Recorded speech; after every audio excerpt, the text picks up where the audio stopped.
नमस्कार, स्वागत है आप सभी का एनएफ न्यूज पर। मैं हूं आपके साथ रोहित। 2019 में सरकार में शामिल हुए अमित शाह, जिम्मेदारी उन्होंने संभाली गृह मंत्रालय की। उसके बाद जो जो फैसले उन्होंने अपने कार्यकाल में किए हैं वो ऐतिहासिक हैं, या यूं कहें कि वो सदियों तक या भारत के इतिहास तक याद रखे जाएंगे। जी हां, अब ऐसे में अमित शाह का कद लगातार बीजेपी में बढ़ रहा है। 2029 की बात हो रही है, उत्तराधिकारी की बात होती है, और उस बीच पीएम मोदी के विश्वास पात्र की बढ़ती ताकत भविष्य के लिए क्या संकेत देती है? अमित शाह का बीजेपी में जो कद बढ़ा लगातार और लगातार दूसरे नंबर पर हैं, उसका मतलब क्या है? यही समझेंगे वरिष्ठ पत्रकार पंकज प्रसून से। बहुत बहुत स्वागत है आपका।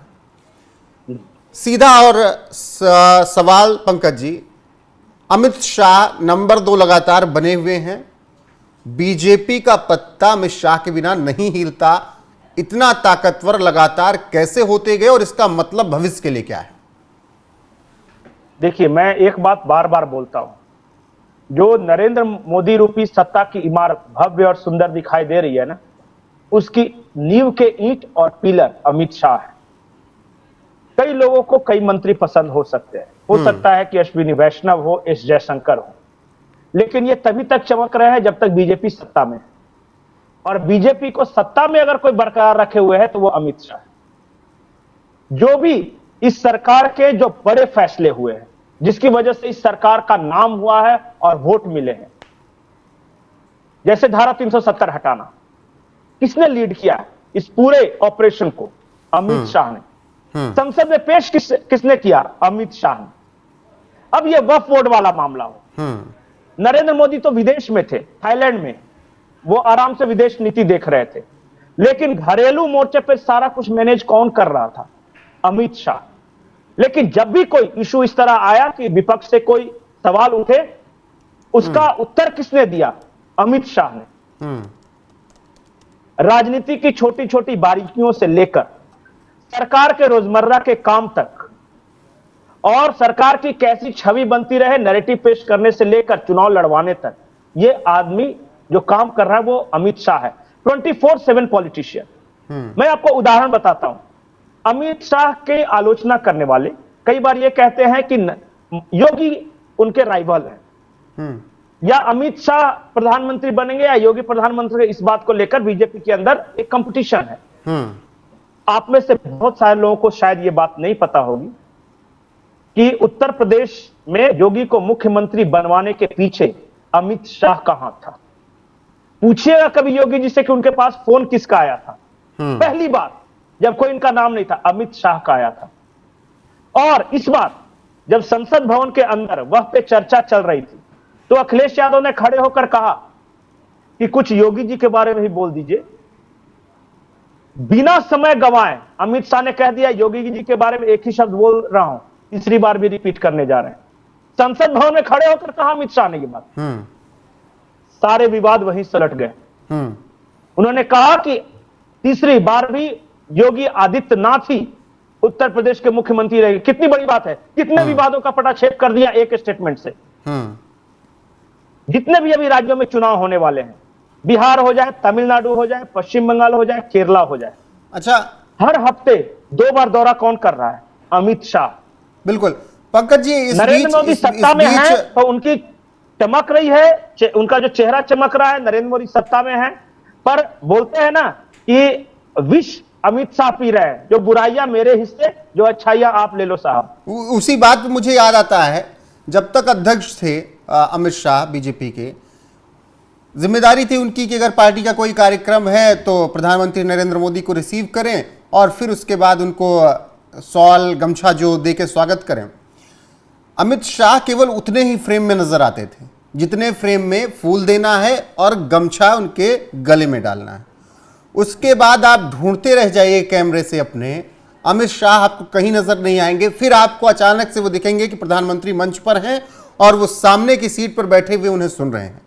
वो कभी भी लाइमलाइट में आते हुए नहीं दिखे जब प्रधानमंत्री किसी कार्यक्रम में हों। यह भी ये दर्शाता है कि वो महत्वाकांक्षी नहीं और उनको पता है कि हमारा लीडर ये है, हमें इनके पीछे चलना है। नहीं, इसका जवाब यह है कि बाकी नेताओं को यह बताने की जरूरत है कि वह मोदी जी के करीब है। हाँ। इसलिए उन्हें फोटो ऑप्स भी कराना पड़ता है, मोदी जी को गुलदस्ता देते हुए तस्वीरें भी खिंचानी पड़ती है। अमित शाह को ये इसकी जरूरत ही नहीं है, क्योंकि वो है, आज से नहीं है। मतलब ऐसा नहीं है कि 10-12 साल से मोदी प्रधानमंत्री है तब से नहीं है, या उससे पहले 3 टर्म मुख्यमंत्री रहे तब से भी नहीं है। जब मोदी कुछ नहीं थे तब से अमित शाह उनके विश्वास पात्र है। ये दोस्ती तो मेहसाणा से शुरू हुई, अहमदाबाद से शुरू हुई, वहां से चली आ रही है और बुरे वक्त की दोस्ती है। एक वक्त ऐसा आया था कि अमित शाह को गुजरात से निकाल दिया गया था कि आप गुजरात में नहीं आ सकते, और एक वक्त वो भी था जो नरेंद्र मोदी को भी गुजरात से निकाल दिया गया था, जो दिल्ली में आके कुर्सियां लगाया करते थे नरेंद्र मोदी। दोनों एक ही दुख की कश्ती पे सवार नेता हैं। जब कहा जाता है ना कि अच्छे वक्त में जो आपका दोस्त रहे तो हो सकता है वो दोस्ती टूट जाए, लेकिन बुरे वक्त से, झंझावातों से जो दोस्ती निकल कर आती है ना, वो हीरे की तरह चमकती है। एक को कहने की जरूरत नहीं पड़ती और दूसरा समझ लेता है। और ये एक दशक की बात है, 40 साल, 4 दशकों से ये चलता रहा है। बहुत सारे लोगों को ये गुमान है बीजेपी में बढ़ती कि इतनी नरेंद्र ताकत, मोदी, बीजेपी में बढ़ती इतनी ताकत या नंबर 2 हमेशा बने रहना, क्या केवल इस वजह से है कि वो चुनाव जितवा लेते हैं, रणनीति अच्छी तय कर लेते हैं?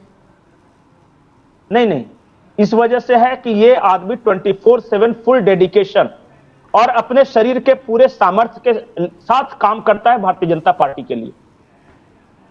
जब नरेंद्र मोदी को प्रधानमंत्री बनाना था तो गोवा अधिवेशन में ये नाम की घोषणा हो गई थी, लेकिन सबसे मुश्किल ये थी कि जब तक उत्तर प्रदेश नहीं जीता जा सकता, नरेंद्र मोदी प्रधानमंत्री नहीं बन सकते, क्योंकि इतनी सीटें थी। और उत्तर प्रदेश में भारतीय जनता पार्टी उस वक्त 4थे नंबर की पार्टी थी। कांग्रेस भी राहुल मैजिक के नाम पे वो 3रे नंबर पे आ गई थी, और मायावती वो अखिलेश वाली, उस समय मुलायम सिंह यादव वाली पार्टी थी। ठीक। अमित शाह ने को प्रभारी बनाया गया और 4थे नंबर की पार्टी न सिर्फ नंबर 1 हुई, बल्कि इतिहास में सबसे ज्यादा सीट जीत कर लाई। और नरेंद्र मोदी को कहना पड़ा कि इस टूर्नामेंट के मैन ऑफ द सीरीज तो अमित शाह है। ये कहा था उन्होंने, ये है अमित शाह।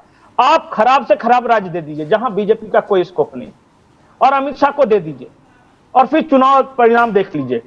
ये है मैजिक। बहुत सारे लोग चाणक्य से तुलना करते हैं। मैं एक दिन यही सोच रहा था, चाणक्य ने तो चंद्रगुप्त मौर्य को तैयार किया, लेकिन सिकंदर से लड़े तो नहीं। सिकंदर तो वापस चला आया, और मौर्य डायनेस्टी कितना बड़ा था। लेकिन आज भारतीय जनता पार्टी का सत्ता डायनेस्टी जो है वो कितना बड़ा है, जम्मू कश्मीर से लेकर कन्याकुमारी तक। दुनिया की सबसे बड़ी पार्टी, सबसे 11 करोड़ से ज्यादा कार्यकर्ता। इसका मतलब कि चाणक्य अगर ठीक है, चाणक्य एक मिसाल है, तो आज के चाणक्य तो यही हैं जिन्होंने चंद्रगुप्त मौर्य को भी बनाया, यानी नरेंद्र मोदी, और सत्ता में इतनी बड़ी पार्टी बना दी भारतीय जनता पार्टी को। कुछ तो बात है, ऐसे नहीं होता। आलोचना करने के लिए तो आदमी भगवान राम की भी आलोचना करता है, लेकिन उपलब्धियां देखिए। एक बात और है, अकारण बिल्कुल नहीं बोलते। बिल्कुल, और हर वक्त के साथ चीजें बदलती हैं। फिलहाल अमित शाह जिस तरीके से नंबर 2 बने हैं, इतने ताकतवर हैं, उसके पीछे का कारण है उनकी रणनीति, उनका मैनेजमेंट। और उन्हें ये और कहता रहा हूं, याद रखिएगा, इस बात को याद रखिएगा। बहुत सारे लोग अमित शाह को महत्वाकांक्षी मानते होंगे, लेकिन अमित शाह के खानदान में 1000 करोड़ का बिजनेस था। उस आदमी ने उसे ठोकर मारकर स्कूटर पे चल चल के भारतीय जनता पार्टी को खड़ा किया है। तो अगर ये कहेंगे ना कि ये पैसे के लिए राजनीति में आया है, तो खानदानी इतना बड़ा बिजनेस है, उस वक्त वो नहीं आता। और उनके बारे में एक चीज और है, हम लोग उनके गांव गए थे 2022 चुनाव में गुजरात के। जब उनके गांव हम लोग गए तो वहां पर लोगों ने कहा कि साल में 2 बार अमित काका तो आते ही आते हैं गांव। मतलब नेता कहाँ अपने संसदीय क्षेत्र नहीं जानते। कहते हैं अमित काका 2 बार गांव आते हैं। क्यों आते हैं? नवरात्रि में रामनवमी और फिर चैत्र नवरात्र और दूसरा नवरात्र, जो दोनों नवरात्र पड़ता है उसमें आएंगे। और ना सिर्फ आएंगे, पूरी फैमिली आएगी।